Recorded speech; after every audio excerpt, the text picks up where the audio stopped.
કેશોદ લેવા પટેલ સમાજમાં કોંગ્રેસ આગેવાનો દ્વારા ખેડૂત સંમેલન અને સંવાદ કાર્યક્રમ યોજવામાં આવ્યો હતો। બેઠક શરૂ થાય તે પહેલા પુલવામા શહીદ સૈનિકોને શ્રદ્ધાંજલિ આપવામાં આવી હતી। આ બેઠકમાં દિલ્હીના ખેડૂતના આંદોલનને ટેકો જાહેર કરાયો છે। વિવિધ માંગોમાં 2019નો પૂરતો પાક વીમો આપવો, ખેડૂતો વિરુદ્ધ પરપ્રાંતીય મજૂરો રાખવા બાબતે જાહેરનામા ભંગનો ગુનો નોંધવામાં ન આવે તેવો સુધારો કરવો, ગત ચોમાસામાં અતિવૃષ્ટિથી પાક નુકસાનીનો ભોગ બનેલ ખેડૂતોને પૂરતી સહાય ચૂકવવા ઠરાવ કર્યો હતો। આ ઠરાવ ખેડૂતો, કોંગ્રેસ આગેવાનો અને કાર્યકરો સમક્ષ રાખવામાં આવ્યો હતો। આ બેઠકમાં કોંગ્રેસ પ્રદેશ ઉપપ્રમુખ હીરાભાઈ જોટવાએ હુંકાર ભરતા જણાવ્યું કે કોંગ્રેસ પાર્ટી દેશ કે રાષ્ટ્રની સેવા માટે છે। સત્તાના લાલચુ કે ધંધો સમજનારા પાર્ટી છોડી દે। દિલ્હીમાં ચાલતા ખેડૂત આંદોલનને અમારો ટેકો છે।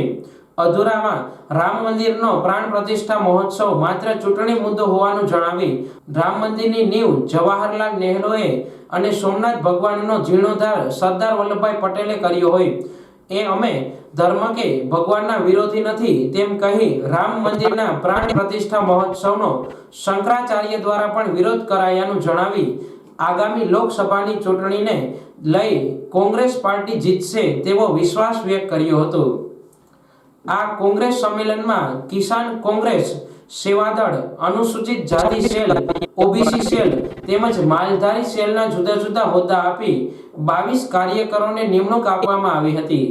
આ બેઠકમાં કચ્છ ગાંધીધામથી પૂર્વ ધારાસભ્ય વાલજીભાઈ દનિયા, જૂનાગઢ પૂર્વ ધારાસભ્ય ભીખાભાઈ જોશી, માંગરોળ પૂર્વ ધારાસભ્ય બાબુભાઈ વાજા, કેશોદ પૂર્વ ધારાસભ્ય પરબતભાઈ ચાવડા, જિલ્લા સંગઠન પ્રમુખ ભરતભાઈ અમીપરા, તાલુકા પ્રમુખ ડીકે પીઠિયા, શહેર પ્રમુખ અશોકભાઈ વણપરિયા સહિતના આગેવાનો અને કાર્યકરો ઉપસ્થિત રહ્યા હતા। કાર્યક્રમનું સંચાલન ભરતભાઈ લાડાણીએ કર્યું હતું। હીરાભાઈ જોટવા, ઉપપ્રમુખ ગુજરાત પ્રદેશ કોંગ્રેસ સમિતિ, આજ રોજ કેશોદ મુકામે ખેડૂત સંમેલન અને સંવાદ કાર્યક્રમ યોજાયો। એમાં કચ્છ ગાંધીધામથી વાલજીભાઈ દનીસા, ભીખાભાઈ જોશી, ભાઈ બાબુભાઈ વગેરે અમારા આગેવાનો હાજર રહ્યા ખૂબ મોટી સંખ્યામાં, અને ખેડૂતોને પડતી મુશ્કેલીઓની ચર્ચાઓ થઈ।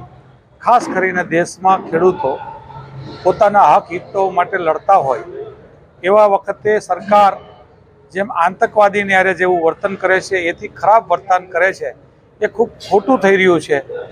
ક્યારે પણ કોઈ સરકારે આ પોતાના હક માંગવાની ના નથી પડી અથવા તો એની લડત કરતા હોય એ લડત રોકે નહીં, એને બદલે ખેડૂતોની લડાઈ માટે જ્યારે આગળ આવતા હોય ત્યારે અમાનનીય ત્રાસ કરીને ભારતીય જનતા પાર્ટીની સરકાર ખૂબ અત્યાચાર ખેડૂતો પર કરી રહી છે। ત્યારે ખેડૂતોના હક મળે એના માટે કેશોદના ખેડૂતોએ પણ એ વાતનો સૂર પુરાવ્યો। ખેડૂતોને મળતા ભાવ જે એક વખત 1400 રૂપિયા કપાસના ભાવ હતા એ પછી બમણીમાં ભાવ કરવાને બદલે ભાવ ઘટતો રહે છે અને અન્ય ખર્ચ ખૂબ વધતો રહે છે। ખેડૂતોનો માર મોંઘવારી ચરમ સીમાએ જાય છે। 55નું પેટ્રોલ ડીઝલ 35 ને બદલે 100 ને પાર કરી ગયું છે।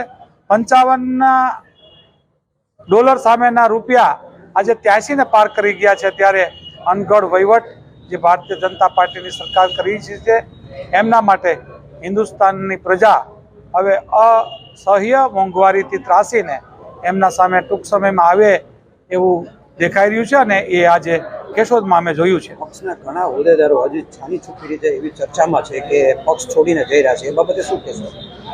પરિવર્તન એ સંસારનો નિયમ છે। ઘણા મિત્રોને લોભ લાલચ આપે એ જઈ શકે છે। એક વખત સમય હતો કે કોઈ પણ પાર્ટી છોડે તો એને પ્રજાદ્રોહી કહેવાતો હતો। આજે સમય બદલ્યો, કોંગ્રેસને ફટકો એવી વાત પણ થઈ શકે છે। ત્યારે મારે એટલું જ કહેવાનું છે કે 1885થી કોંગ્રેસ છે, 138 વર્ષ જૂની। જે તો સરપંચ કે સંસદની ટિકિટ પણ નથી, યા લોકશાહી પણ નથી। એ લોકશાહી જે અપાવનાર કોંગ્રેસ છે એમાં તો ઘણા ફેરફારો આવ્યા છે। ઘણા લોકો જાય છે અને નવા લોકોને તક મળે છે। એ નવા લોકો જ ફરી કોંગ્રેસને બેઠી કરશે અને રાષ્ટ્રહિતની વાત કરશે। આવનારી ચૂંટણીને લઈને શું? આવનારી ચૂંટણીઓમાં સ્વાભાવિક રીતે જે પેલા ગાજતું હોય એટલું વરસતું ન હોય, ચોક્કસપણે ધર્મ આધારિત જ્યારે મુદ્દો ભારતીય જનતા પાર્ટીએ કર્યો હોય ત્યારે એક વખત કોઈને પણ એમ લાગે કે ભારતીય જનતા પાર્ટી ખૂબ આગળ છે, કોંગ્રેસ પાછળ છે, પણ એવું કોઈ કારણ નથી. આ દેશની જનતા અને કેશોદની જનતા જાણે છે કે રામ મંદિરની નીંવ મૂકનાર હોય તો જવાહરલાલજી હતા, એમનું તાળું ખોલનાર કોઈ હોય તો એ ઇન્દિરાજી હતા, અને શિલાન્યાસ છે એ રાજીવ ગાંધીએ કર્યો હતો.